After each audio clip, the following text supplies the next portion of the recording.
Never Split the Difference, New Version. By Voss and Untitled Chapter. Book of the Day Summary. Become a master negotiator. Have you ever felt like you came out on the losing side of a discussion, whether it was at home or in the workplace? Have you ever felt that you didn't know how to get what you wanted out of a negotiation? If so, you're in the right place. This book highlights how negotiation comes up in your everyday life. It walks you through several techniques that'll arm you with the confidence and skills to make the most out of your negotiations, and keep your losses to a minimum. It won't teach you problem solving. Conflict is, to some extent, inevitable. But it will give you the tools to get the results you want, drawing on the expertise of Voss, a former lead FBI negotiation expert. In this summary, you'll also learn which emotional characteristic is your strongest weapon, what kind of voice to use when negotiating, and how labeling can save lives. Key Idea 1. Negotiation is a part of life, and there's more to it than rationality and intellect. Let's start by laying some common ground. Negotiation is not just something reserved for lawyers, corporate boardrooms, and the FBI. It's a part of everyday life. It happens at work and with friends, your partner, and even your kids who beg to stay up past their bedtime or have one last try at a video game level. Every time there are two or more people who want different outcomes from the same situation, negotiation comes into play. So, what makes for a successful negotiator? Well, accepting that your life is filled with and fueled by negotiation is the first step. There are lots of ways to negotiate, but the most effective techniques incorporate human nature. Connecting with others in a psychologically conscious way will help you understand your own mind as well as your peers' motives, which will give you a significant advantage. Let's see how. For years, negotiation theory was based on the assumption that people acted rationally. But more recent studies, like the one by Amos Tversky and Daniel Kahneman, revealed that the majority of people actually act irrationally and unpredictably. That's because their behavior is governed by a series of psychological mechanisms called cognitive biases. There are over 150 of them, but the main point is this: people act instinctively, emotionally, and irrationally. Even rational thoughts are often influenced by irrational ones. And since rational thoughts take longer to formulate, people tend to default to irrationality.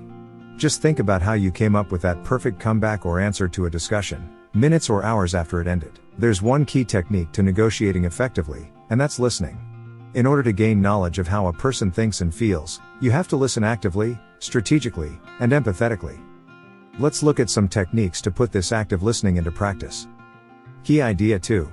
Apply active listening techniques to your everyday interactions to build trust. Cheeseburger, no onions, sure. And for you? Have you ever experienced this situation, where a waiter repeats your order after you say it? This is called mirroring, and it's a technique you can use to develop trust with someone. Trust is a key element in negotiation. It'll give you information about how the other person thinks and feels. And by understanding their wants and needs, you'll be able to predict how they'll act. This is where active listening comes in.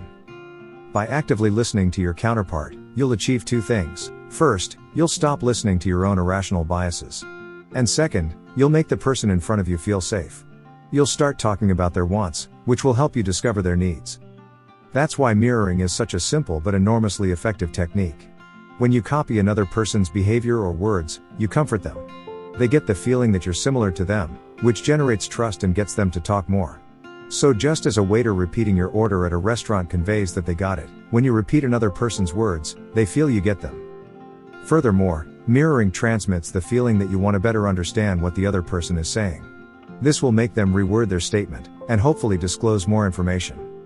Another useful technique is the deliberate use of your voice.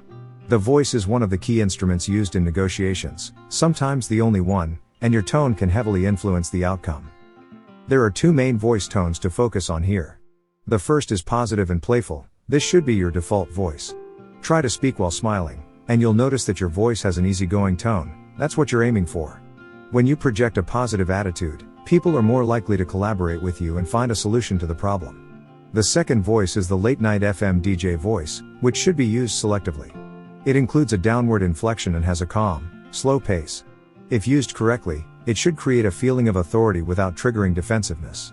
And it should communicate that you're in control of the situation, but generate a safe space for both parties. Decide which techniques to use and draft a negotiation roadmap according to the personality of your counterpart.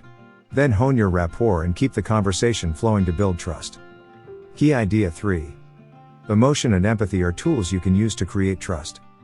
Listening can shed light on someone's emotions, the main instruments for a successful negotiation.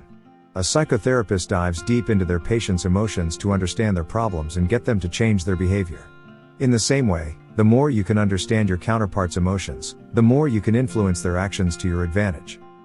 Picture this situation. You've waited for this day for months. Your boss has finally made some time to meet and discuss your salary. You tell them about all the projects you've completed, all the extra time you've worked, how well you've performed, and how you deserve a 10% increase. But all you get is a pat on the back while they say, "You're doing okay, just hold tight." There's no budget for a raise right now. You're devastated, angry, and sad. You've put in so much work, but it seems they don't value or even try to empathize with you. A scene like this would probably make you less empathetic in turn, which would close you off to the possibility of resolution. Empathy, more precisely, tactical empathy, is key to keeping a negotiation open and forward-moving. Empathy entails trying to understand what another person is feeling. It's putting yourself in their shoes. Tactical empathy is all this and more. It involves trying to hear what's behind those feelings so you can increase your influence on them. It's emotional intelligence combined with strategic thinking. The technique associated with tactical empathy is called labeling. It consists of recognizing and verbalizing your counterpart's emotions.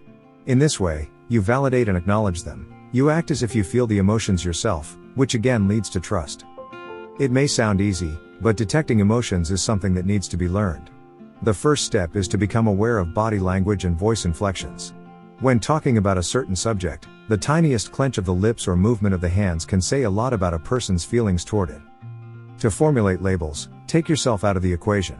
Start your sentences with "it sounds like" or "it looks like." By taking out the "I," you demonstrate a selfless, more empathetic interest. And after uttering a label, be quiet so that your counterpart has space to expand on it.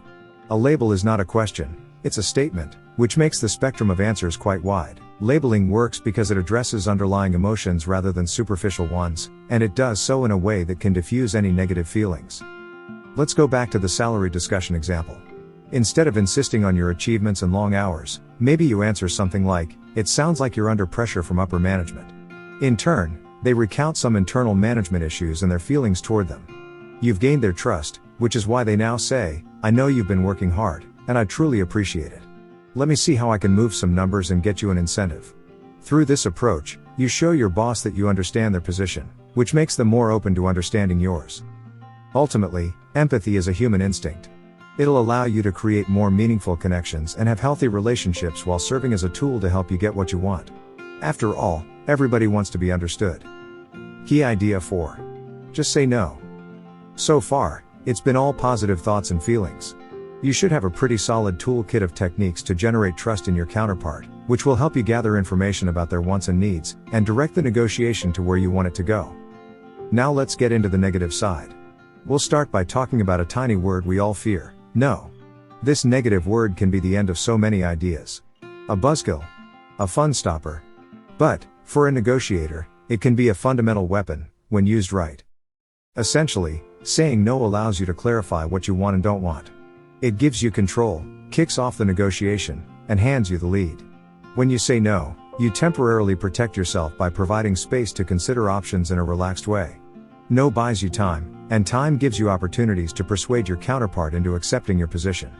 But your counterpart also has the right to say no, and that's a good thing.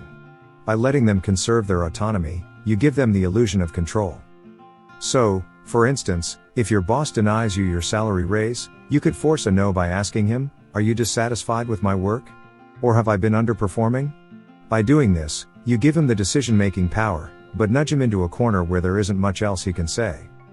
The next time you find yourself in a negotiation situation, keep this in mind: getting a no can be advantageous, so push for it. Find a way, a question, that will generate a no, and when you get it, embrace it. The word no can be hard to implement because it's sometimes interpreted as being mean. No creates friction and conflict, yes, but it also allows people to feel safe and in control. Of course, there are many different, more subtle ways to express a negative answer, like asking how? Through disagreement, people's real desires are expressed. False politeness crumbles to reveal what everyone really wants. By expressing and seeking negativity, you can uncover your counterpart's thoughts and feelings and get closer to your ultimate goal: a real, committed yes. Key idea 5. Don't compromise, don't give in, and never, ever split the difference. Maybe you've been taught that the best outcome for a conflict is one where both parties meet halfway, or split the difference. But this can lead to dissatisfaction for everyone involved. Meeting halfway also exposes you to the possibility of being pushed into a corner. That's why we're going to explore ways to avoid compromise, and instead create leverage in your favor. First up, time. Time is an immensely powerful tool that can cause tranquility or anxiety. In negotiations, you can use time to create pressure. By establishing deadlines, you can force your counterpart to make rushed decisions because they're afraid of losing something in the future. At the same time, most deadlines are flexible. Knowing this, you can confidently use time to your advantage. Let's come back to the salary raise discussion. When your boss asks you to give them some time, set a date. Tell yourself that if your raise request isn't met by then, you'll start looking for a new job where you feel more appreciated. The second tool is fairness. We often think we make decisions based on rational thinking. Experience shows that logic is present in describing how we reach these decisions, but the actual moment of decision making is dictated by emotion. Fairness is linked to logic and respect. If, say, the answer to your salary raise request is a counteroffer, you'll likely feel that you're being played and deserve better. The word fair can have a huge influence on your negotiation counterpart. For example, you could tell your boss you just want what's fair. It's a defensive accusation that can induce feelings of discomfort toward their own actions, a strong statement that comes in handy. Another gentler way of using the word fair is to drop it early in the negotiation. When you say you want to be fair, you let the other person know you're taking them into account from the beginning, which boosts our old friend, trust. People will always act emotionally and irrationally. If you can learn to work with their emotions and perception of reality, you'll be one step closer to getting what you want. Key idea 6. Find the black swan, and use it to your favor. Black swans were once thought to be mythical creatures, until they were discovered by Europeans in an expedition during the 17th century. As a metaphor, a black swan represents the discovery of something unforeseen, surprising, presumed to be impossible. In a negotiation context, a black swan represents the appearance of an unpredictable piece of information. Being able to identify and use black swans to your favor is a critical skill that'll allow you to generate breakthroughs in your negotiations. Let's discover how. In most negotiations, there's some information about your counterpart that you know for sure, like their name or offer. Then there are things that you know exist or are probable, like the possibility of your counterpart leaving the negotiation altogether. Finally, there are things you don't know, unimaginable information that would completely twist the outcome. These are the black swans, or unknown unknowns. It's impossible to totally conjure the unimaginable, so the best you can do is to stay flexible and never overvalue your experience or your knowledge. There are also a couple techniques you can use to make black swans visible. For starters, ask lots of questions, and be attentive to the nonverbal cues they may trigger. Be open to receiving information beyond what you expected, and then ask yourself why the other person is communicating this right now. Uncovering black swans is easiest when you're negotiating in person. There's no way to get important, deep information through email. Virtual, written communication gives people the time to reason and consciously avoid revealing too much. It also conceals voice tones and body language. You also need to be hyper-aware, especially outside formal meeting environments, where people are more likely to let their guard down. And try employing tools like mirroring and labeling to unearth useful information. So say you've determined a black swan, now what? A piece of information isn't worth much if you don't know how to use it. Discovering a black swan gives you one essential thing: leverage. If you possess something your counterpart wants, you already have positive leverage, the ability to make their desire come true. So by learning what they truly want, you can ask for what you want in return. Negative leverage, on the other hand, is closer to a threat. It draws on a basic cognitive bias called loss aversion. Negative leverage entails making the other person know you have the ability to make them lose something if they don't accept your offer. So learn what's important to your counterpart. Maybe it's their reputation or status within a community, and use this to your advantage. Negative leverage is dangerous and should be used with caution. Issuing threats can result in very toxic negotiations, which can potentially ruin a good relationship. Instead, try combining labeling with negative leverage. For example, say, "It seems that you value the reputation you've built." Finally, normative leverage is using the other person's set of rules and moral principles to your advantage. If you have evidence that demonstrates discrepancies between a person's words and actions, you have normative leverage. To understand their ideas, you just need to ask questions and be attentive to their answers. Remember, perception is key.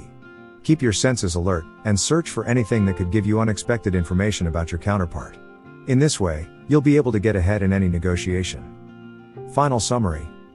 You can constructively negotiate your way through life by practicing psychological awareness and employing simple techniques like active listening and saying no. Remember, people just want to feel like they're understood and are able to trust you. Negotiations are all unique. It's important to hone your skills and have them at hand so you're prepared for anything. And when you find a black swan, take it and use it wisely. Subscribe for daily book summaries.